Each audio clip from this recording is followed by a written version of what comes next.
চাচা ভুলে গেছেন নাকি? হ্যাঁ চাচা ভুলে গেছি। এত আপনাকে মন খারাপ লাগছে কেন? আর বলেন না, পিটিটা বড় হয়েছে। ওই কেমন করে বললেন না বললাই? হ্যাঁ কেমন করে ইউটিউবে না ফেসবুক না ফেসবুক হ্যাঁ পাঠিয়ে বলা পাল্লা যায় আমাদের ভিডিও দেখেন বললেন না ফসলাই না পাইলে সেটা কত সুখে আছে এখন, বুদ্ধিতে সুখে আছে এখন। আপনার মেয়েকে নাহলে বুঝবেন এরকম। চাচা আমার তার বুঝলো না, মানে আমার তো বাড়িতে ফোন মন নাই, তাহলে একটা পিটিকে মনে হয় ফোন কিনে দিতে হবে নাকি? সেকেন্ড হ্যান্ড গুলো কিনে দিবে না, 2000 টাকা নিবে।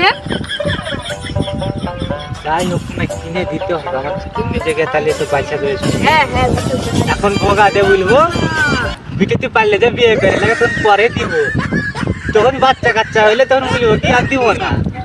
আপনাকে লাল লাটা লাতিন করে ডাকবে, আপনার কি আনন্দ হবে। যাই হোক চাচা ভালো বুদ্ধি দিয়েছেন আমাকে। আমি চলে যাবো, বাড়িতে আবার প্রচুর কাজ আছে। হ্যাঁ চলে না। ঠিক আছে চাচা, ঠিক আছে।